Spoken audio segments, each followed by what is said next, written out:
Greetings, one and all. Salutations. Welcome to Friday. Soundbite Production, SBP Live. It is a 38 degrees outside, high of 40.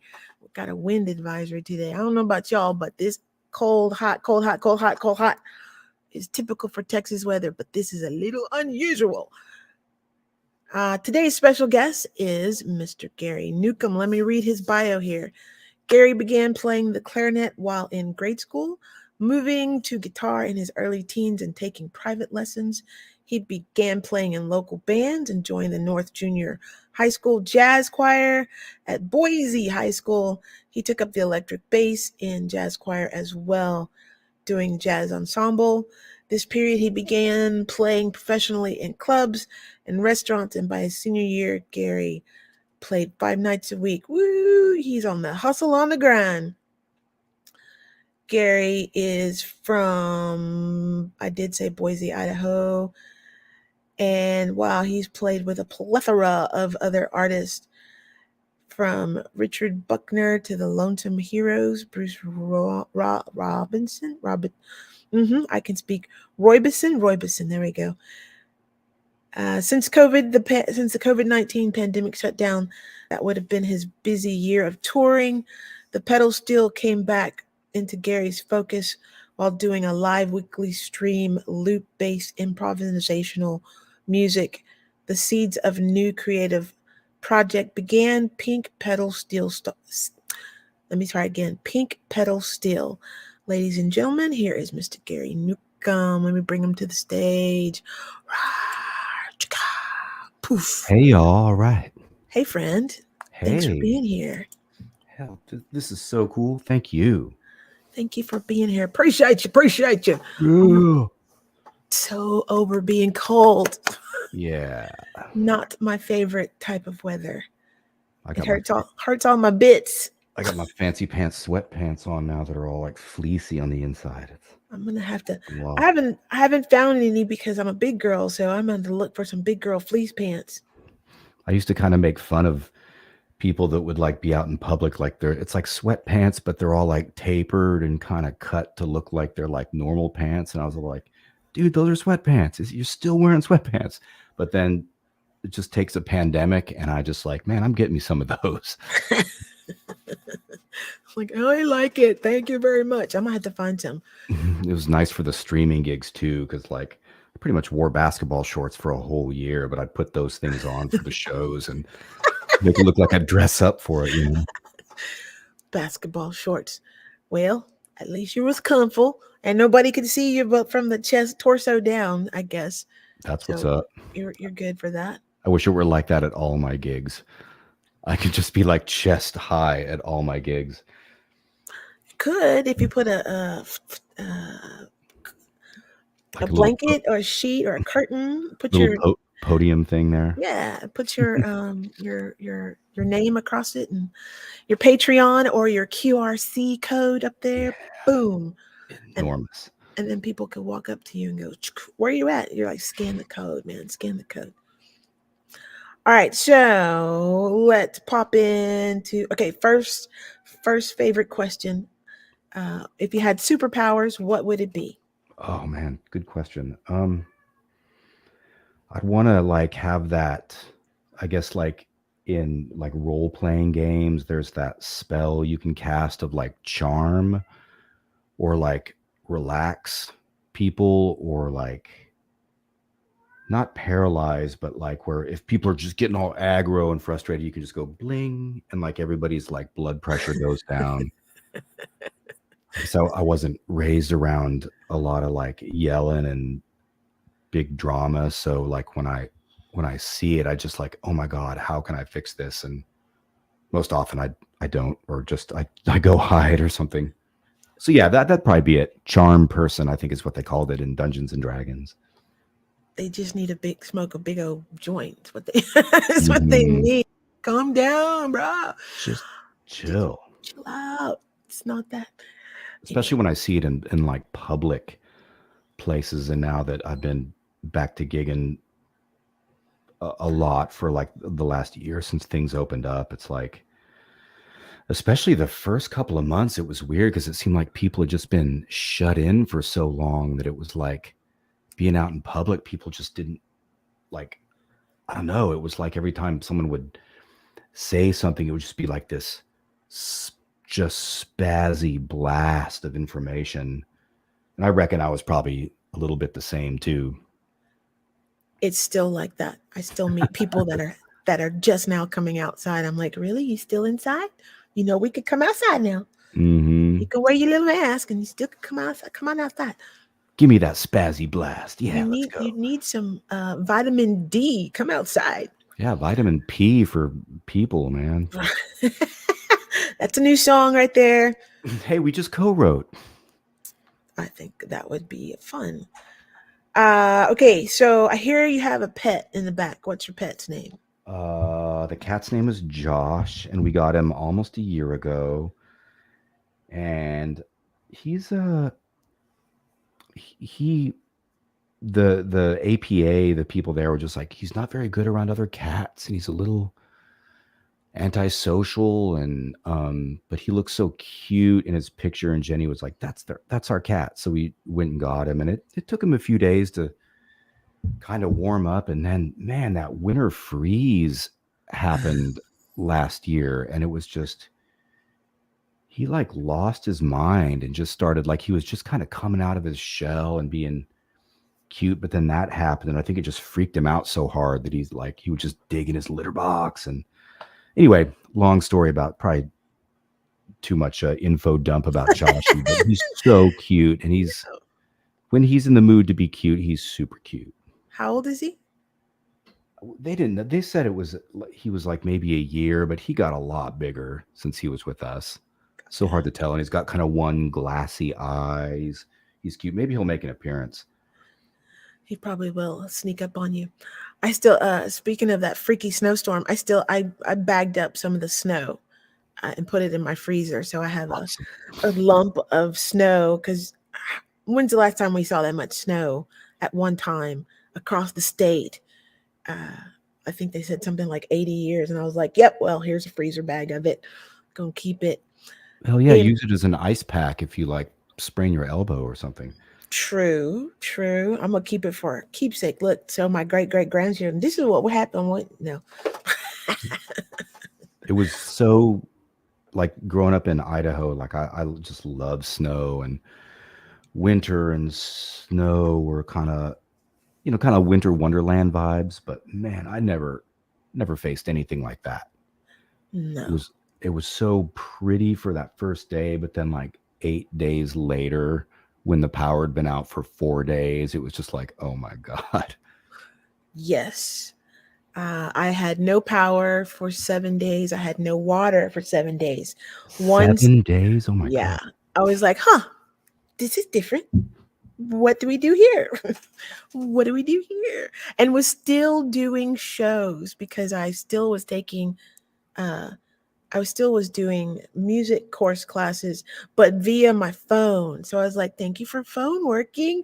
Good for that. Other than that, no electricity. Wore like 3 layers of clothing. Oh my gosh. Got y'all go to my YouTube page and check out the video I did while I was in my car trying to warm up. Talking about the the blankets I slept in. And then meanwhile, like Rick Perry's like, Texans would rather freeze in their homes than have some regulation over all this stuff. It was just maddening. He's What not a time to be alive, man. right. He's like, oh no, come over here and be cold with us. Then talk that mess, Yeah, bro, brother. Yeah. bro. Okay, what 3 words best describe you? Hmm. Probably dreamer. Uh man, like a single word. Diplomat and I don't know, lover, I guess. Good. Those are good. Yeah, Those are good good descriptions. question. At first, I was like, "Oh, 3 words," and it was like, File access denied. "Yeah, Access nope, denied. Access nope, denied. not that one. Don't go there." Now I have a. If y'all don't know this, but I send all of my people that I interview a slew of about 5 pages worth of interview questions, and I'm sure most of them go, uh, but it's good. It's because as artists, we get asked pretty much the same question over and over and over again. And it's like, didn't you see the last interview? So I try to pick questions that nobody averagely will ask you. So, next question, Gary. What are your 3 best apps on your phone? That have to be all chess apps. I'm a sort of chess addict, online chess, and there's like a couple of ones that I play against other people. Chess.com, Lee Chess, and then there's a chess engine that makes my battery burn out in like an hour after it's on, of like just for analysis. Yeah, I probably spend too much time on that shit. Pardon the cussing, but yeah.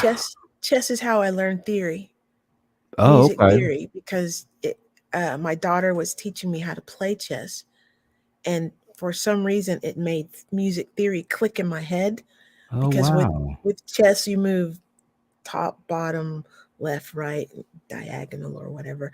And I went, huh, that's what you do with music chords when you're shaping chords with the theory process. And I was like, thank you.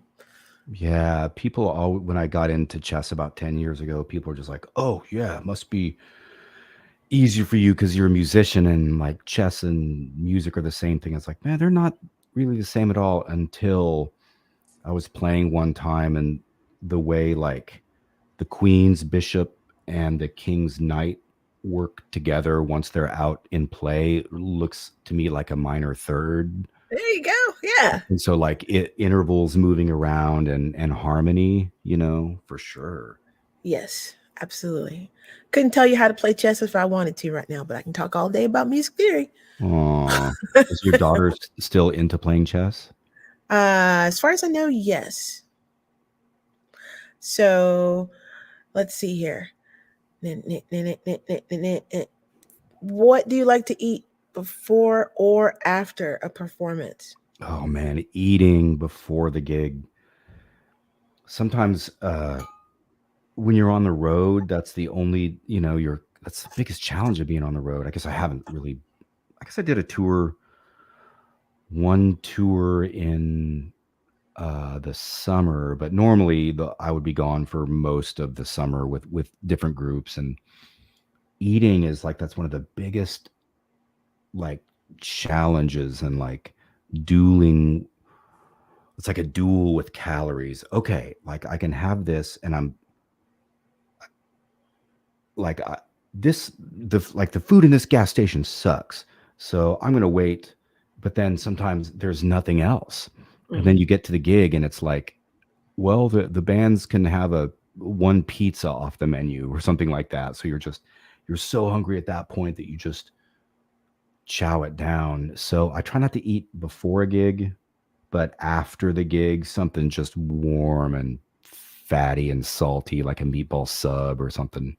Oh, that sounds good. Hmm. When I used to manage this rehearsal hall, this group from Australia came through, and it was a bunch of young boys, and they were rehearsing and then sharing this bag, and it was a bag of sunflower seeds. And my first thought was, don't they feed y'all? Don't y'all give you any real food? They're like, this is what we have time to eat. And I was like, oh, okay. And Mm. it's protein and it was salt, so I guess it overall made them happy. But it was a big giant bag of just shelled sunflower seeds, and they would be like, That's pass a it good around. I was like, idea. Jenny rolls around in her car with just like a little sack of almonds. yeah. And like if you just need that little bump before a gig, it's not like you're going to be all gassy or phlegmy if you're trying to sing. Yes, true that. Yeah. That that made me learn to always carry a snack bag of some sort with me. So in my travel bag is a bag of nuts and raisins and cranberries and almonds Mm, and stuff. Just quick food like nice. that. Because most gas stations will have an apple or a banana or something of that sort that I have been to. I don't know about you, where you travel to, where you been traveling. Well, this one tour that I went on this year was Wyoming, and it was Mm, with this band that I've been with them for a long time. I've produced their records, or I like to say like got helped them realize that their records. But yeah, but it was like back in the van with dudes and it yeah, it was some of the gas stations out in Wyoming don't have apples. Or if they do, it's like it doesn't even taste like a real apple. It's just all it's like a mush. lot yeah, just Blech. yeah, like it's not even mealy because it's so dry up there. It's just like foam. Like yeah. Huh. Um All right, yeah. that's a good thing to look out for. Bring my own fruit. When you're in Wyoming, you better. Bring my own fruit, fruit, fruit, fruit. I love What? Wyoming. Just it's like more Idaho than Idaho, and I kind of miss my home state a lot. Just with the four seasons and everything, Texas kind of has two big seasons, like ice storm and We have hot and then we have cold. That's it. No good in between. No real in between. yeah, for sure. But I guess I've been here long enough. It's probably time to start calling it home. What where are some of your favorite places besides Wyoming that you would like to go and perform at in or for? Um, I was thinking that I think that I've played in every state except for New Hampshire or something, Hmm. which is weird because like you get up there and everything's so close together. But um, gosh, I don't know.